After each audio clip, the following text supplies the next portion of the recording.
Today on the No Sitting on the Sideline Dad podcast, episode 20, we talk about beer, parenting, and it's okay to reach for your dreams with my guest, Amanda Doughty from Great Bear Adventures. Next on the No Sitting on the Sideline Dad podcast.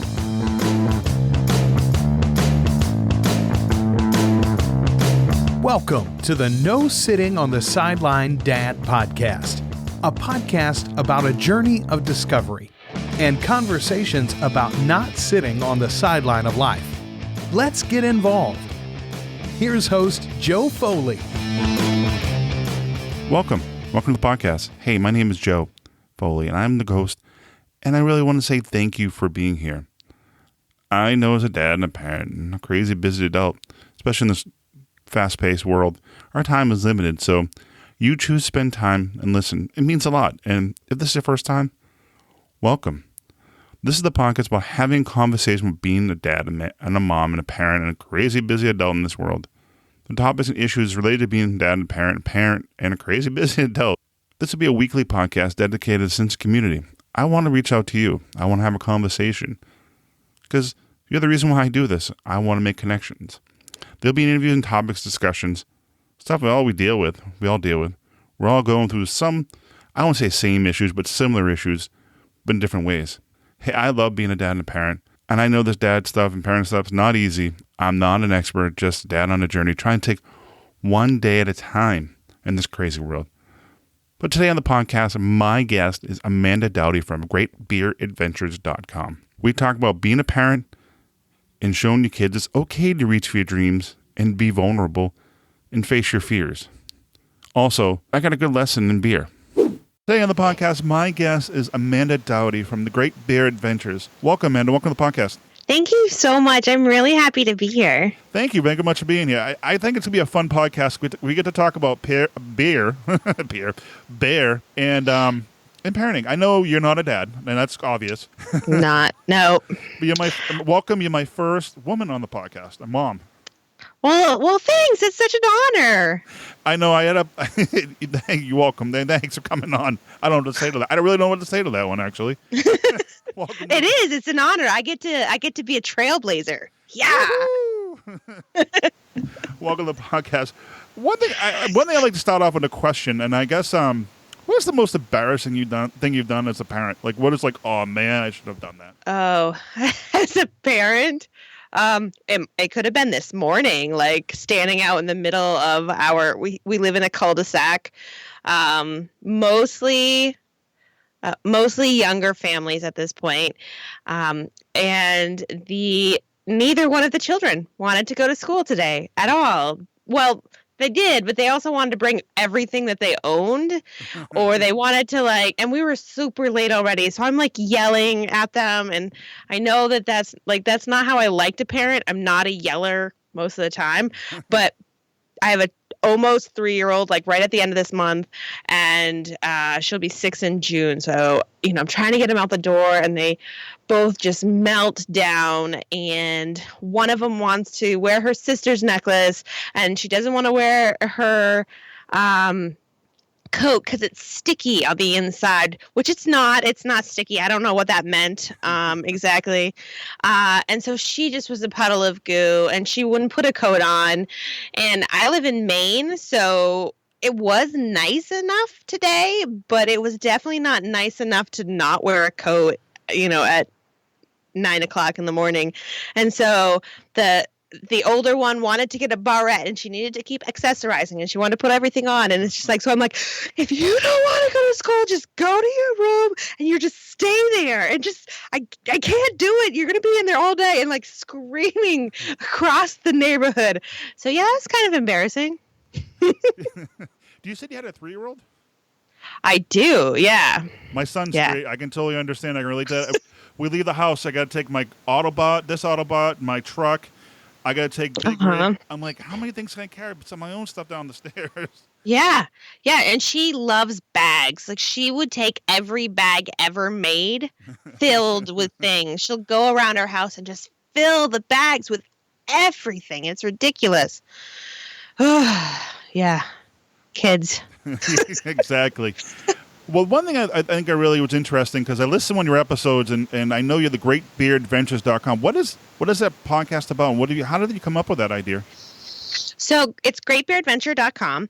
And for me, back, which seems like ages and ages ago now, when my husband and I were first starting to get to know each other, we really bonded over learning about beer and learning about food. And I started a blog back then. And then I was actually feeling pretty depressed back at the tail end of 2014. And I was a middle school math teacher, and the thought of going back to school after Christmas break was just so devastating to me. I had an hour drive, and my husband's like, listen, there's this new podcast that came out called Serial, and we should listen to it, and then we can talk about it, and it'll give you something to do on your drive, and it'll give us a chance to connect. And so I did it, and he's like, one day he just said, you could do this. And of course, I just took that and went way too far with it because that's what I do.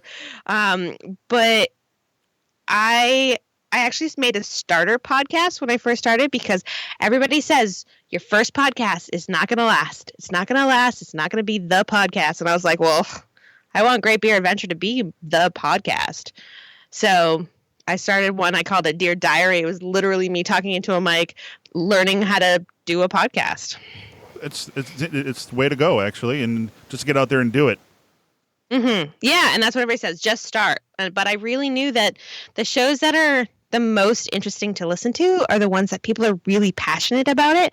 There are a lot of business shows out there, and if somebody's not really passionate about what they do in business, it gets boring. Like, you have to, really get excited about what you do.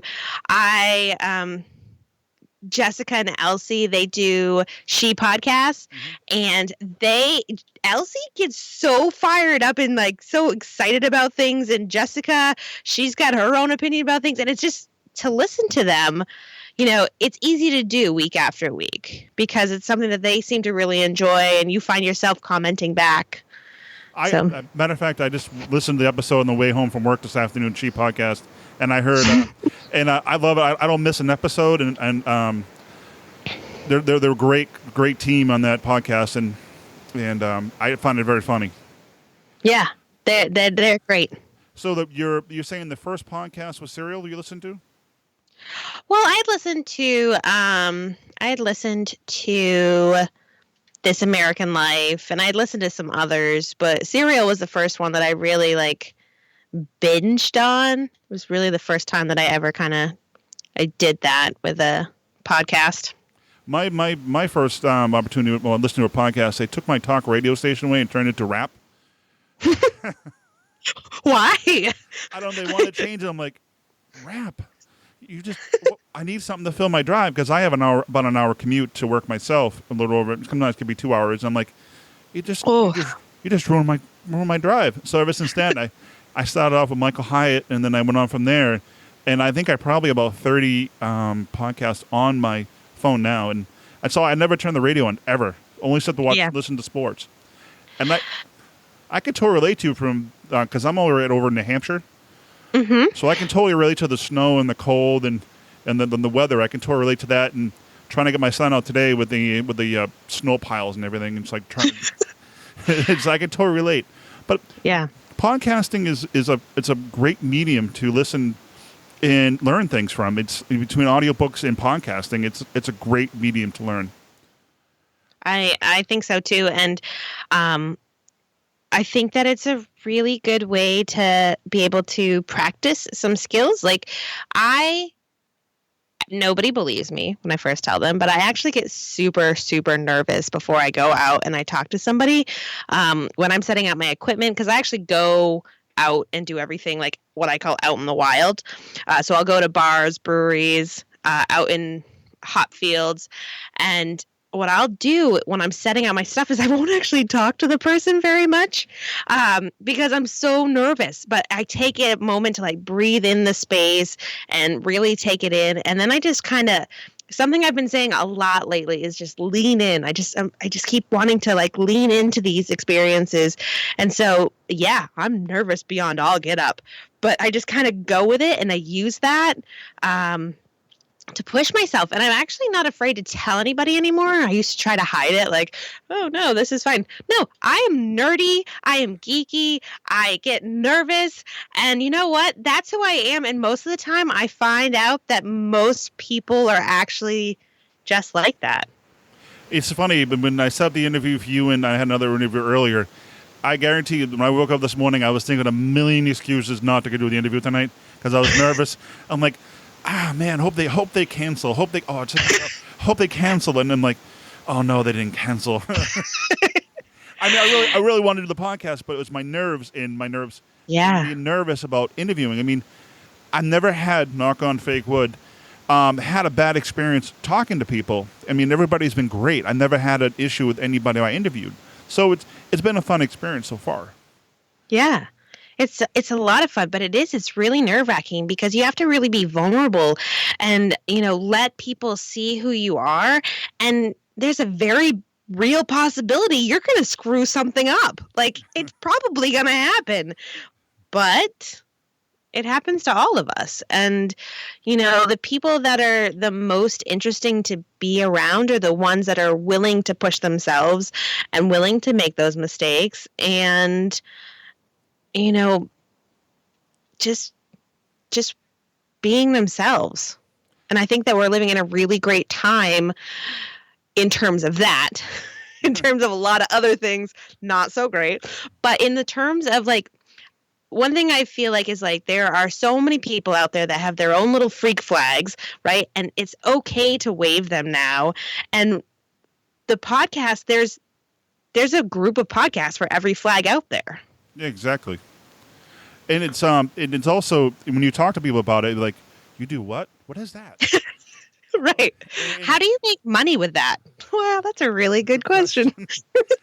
I'm actually doing this for my entertainment.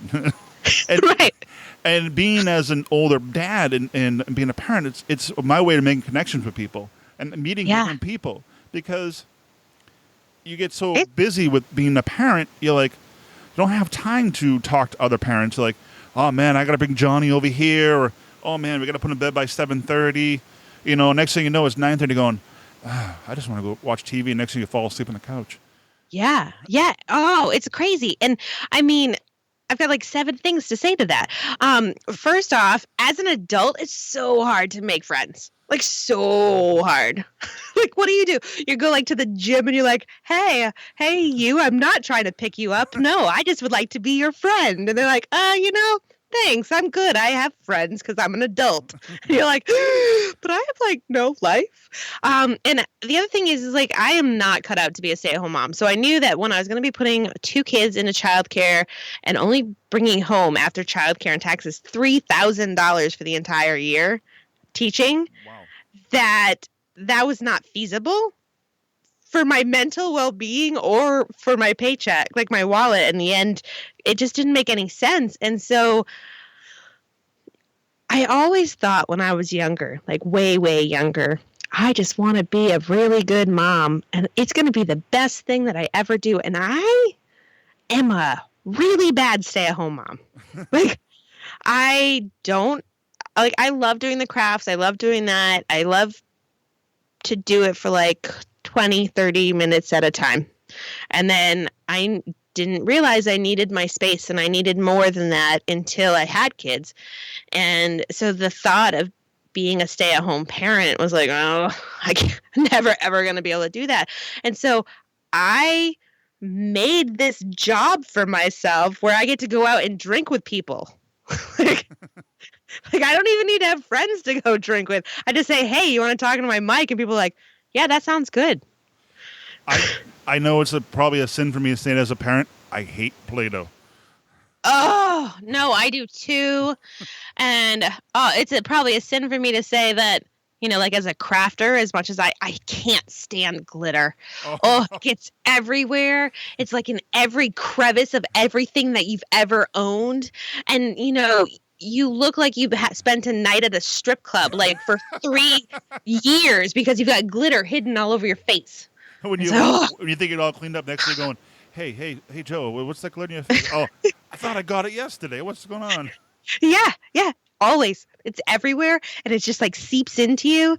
And I love how glitter looks. But if anybody ever gives my child anything with glitter on it, I'm just like, and stickers are the devil. Yeah. It's hard. I guess one good transition is to the beer topic. I guess I am very fascinated with that host. Is the hoster for your microphone? I've seen it online. Where'd you get that? You're talking about my leather harness. Yeah, the harness. Yeah. Yes. Oh my goodness. You wouldn't believe. I wear that thing everywhere, whether I'm plan on recording anybody or not, because it is an amazing way to start talking to people. My leather harness holds my microphone, my recorder. It has a koozie to hold my beer. So when I go to beer conferences, I can take it with me. It holds my keys, my lip gloss. It's got everything. And I had it I had it custom made for me by Maine Leather Company. They do some really beautiful work. And we started talking, and I was like, I need a bag or something to hold everything, because there's just nothing out there that would really hold it all. And she's like, I'm really into harnesses right now. How do you feel about that? I'm like, yes, I do want that. Let's do that. I think I just listened to your last episode in your Great Beer Adventures, and one thing that stood out to me, the flavor of beer, was the potato casserole. The sweet potato casserole. I'm like, we haven't had that one yet. I'm like, you gotta be seriously. I'm like, wow. I mean, you can put anything in a beer nowadays. What would it be? Is that the weirdest beer you've ever heard, or what's the most?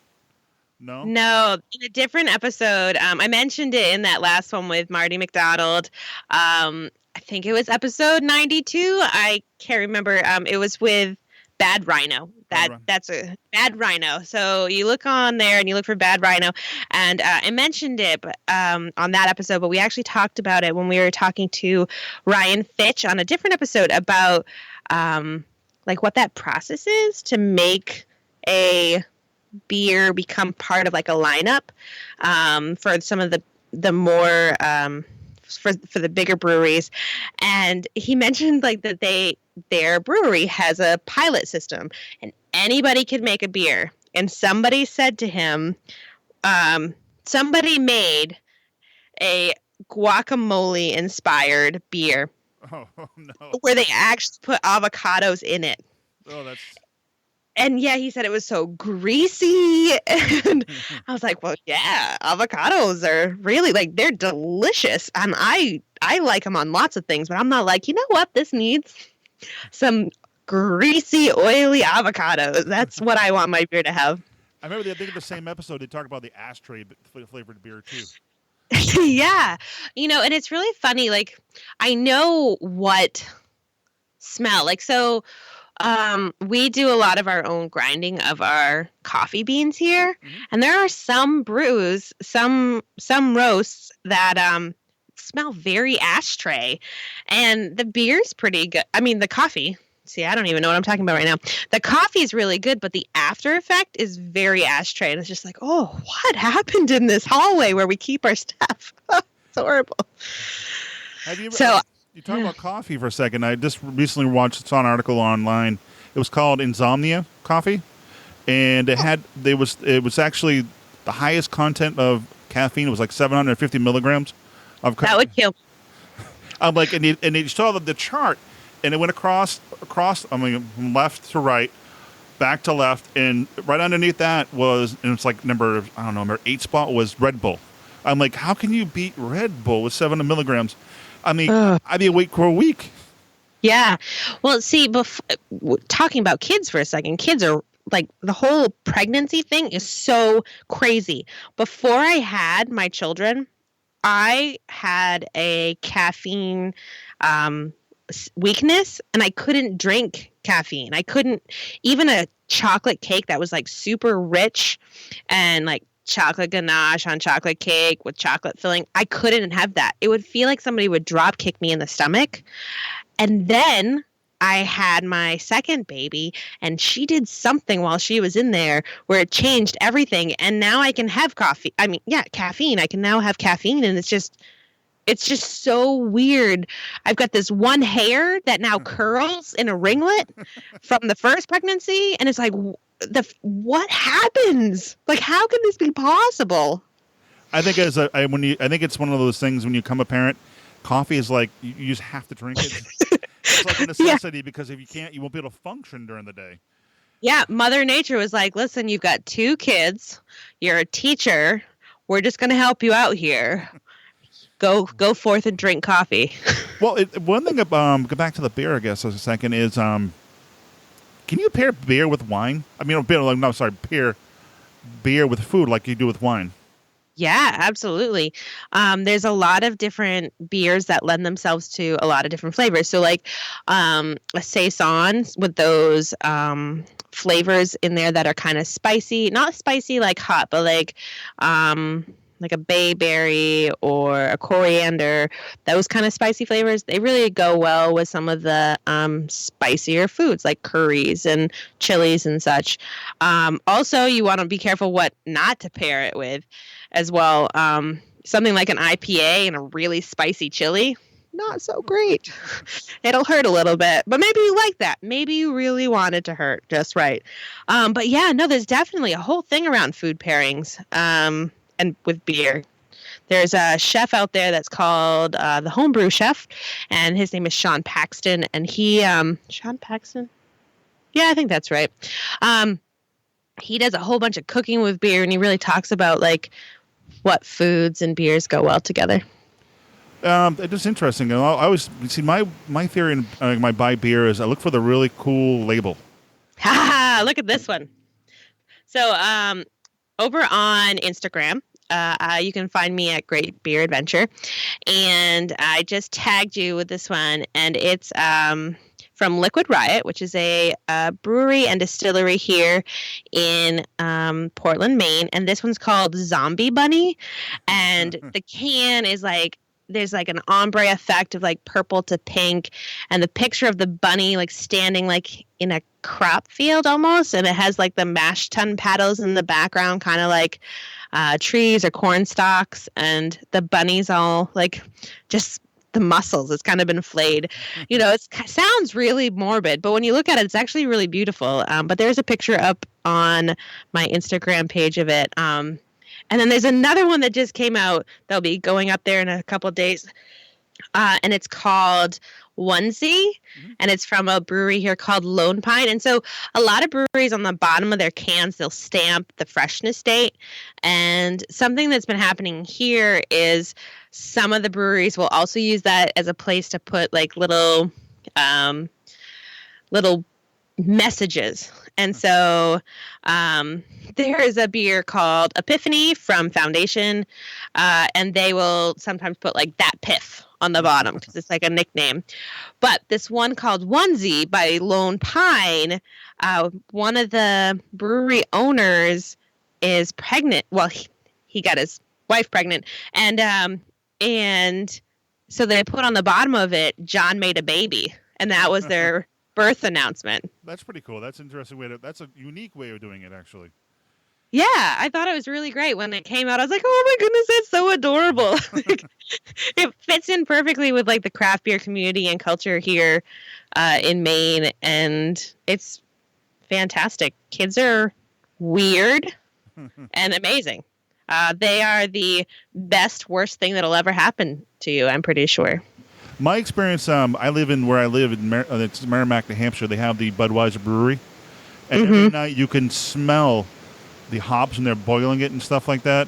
And I took the tour, and it's nothing like drinking fresh beer out of the finishing tank. No, it was awesome. And taste the samples before 11 o'clock, and you get a little happy before 11 o'clock, and you still have the rest of the day to go. It's like, oh man, it's not a good thing. But it was a fun time. But you drink a little bit too much before 11 o'clock is not always a good thing. Well, that's just part of that's just kind of part of my job at this point, is like realizing like how to pace myself so that I can go to some of these conferences. I'm headed out next week to DC, and going to a conference with over 20,000 brewers at it. Wow. And there's like beer all over the trade room floor. Like they're just like different places to sample. I'm like, oh, this is next level stuff. I'm really nervous about it, but I'm going to make it work and I'm going to make the most of it. And I'm going to get an amazing bit of audio. But yeah, it's intense. I don't even know what to do. Well, another thing, I was curious, since your husband, how does your husband support you in your endeavors and doing the podcast and Great Bear Adventures? Well, my husband is very amazing.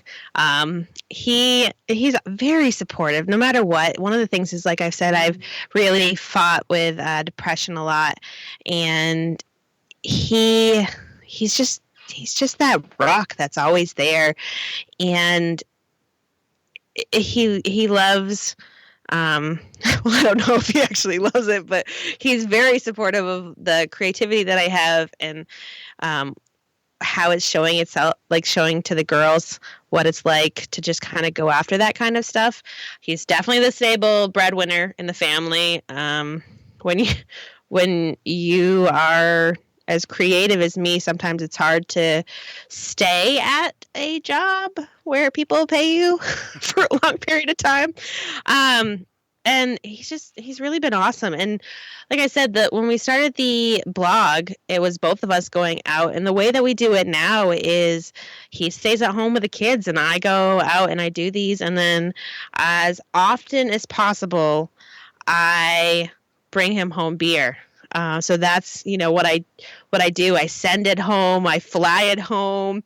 Wherever I am, I really try to make sure that I do that. And that sweet potato casserole, sweet potato pie, can't even remember now what it is, but that was a present for my husband from somebody that knew like how we rolled.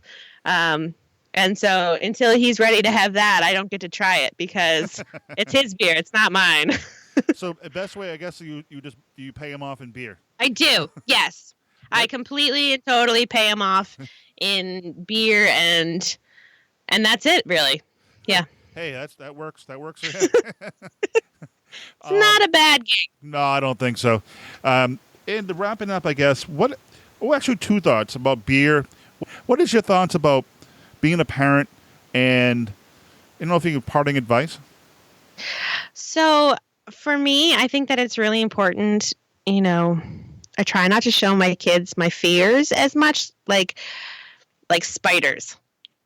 I'm okay with spiders. Snakes, not so much. But I don't show them those fears. But, being nervous but fighting through it, not ever letting myself be completely, stopped by anything. Going out there and really trying my best and very not perfect, but always trying again the next day. And, what's really great about podcasting is for the kids, like my 5-year-old is a pretty timid little girl. People always try to label her as shy. And I don't think that's fair to label her as that because, one, it gives her an excuse and she's like, oh, I'm shy. I can't do that. No, no, you have to do certain things. But like having the podcasting, it definitely allows her to start feeling like going out there more. During her rest times, she's got like a little camera that we bought her when her sister was born. She'll sit in there and like the camera part flips around so you can take a picture of yourself, like the lens piece of it. I don't know. It's by Fisher-Price. It's wonderful. Highly indestructible. It has been dropped, thrown everywhere. And she'll sit in there with that and she'll be like, hi, this is Maddie. This is the Princess Podcast. My favorite princess is Elsa. And she'll just like have this whole podcast conversation. And, it's getting her to practice using language and it's getting her to practice communicating. And I know that if I wasn't doing this, she wouldn't be doing that. And don't be afraid to like show your kids your passions. Like I am super passionate about beer and creativity and I take my kids with me to breweries, and they get to see like, adults have real conversations, and mommy's not just going to talk about Elmo every day all day long. And I think that it's really good because it allows them to explore what they're interested in too, and not be afraid to let their own little tiny freak flag fly. Yeah, it's like Rob from Lipson had his son does a podcast. Yeah. I've tried to see if she wants to. She's really into science. So I think that she would really love doing one where she interviews scientists that are girls. Because I think that it's so important to, really foster their passions. And so she's still a little nervous about that. So I'm not pushing it, because then she'll just put her heels in, because I am her mother, and that means she is very stubborn. My poor husband, 3 of us women, all with the same blood. Yeah. Wish him luck. Yes. Good luck. Anybody that meets me, give me beer. I will take it right home to him, because that man deserves all the beer that anybody could ever gift to him, because, he puts up with a lot. Well, thank you, Amanda. Thank you for being on the podcast. Where can I find you?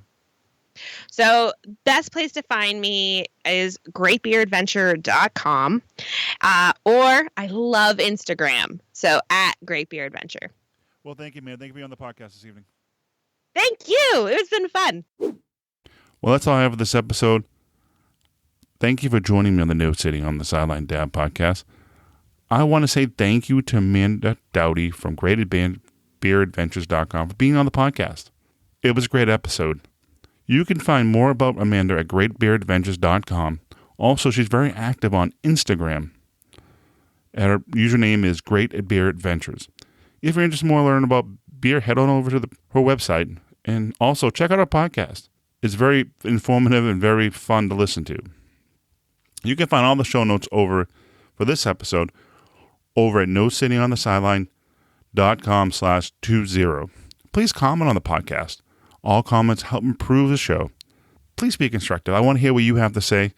I can improve the podcast. And if you have any questions, just say hello. You can find all my contact and social media at nosittingonthesideline.com/contact.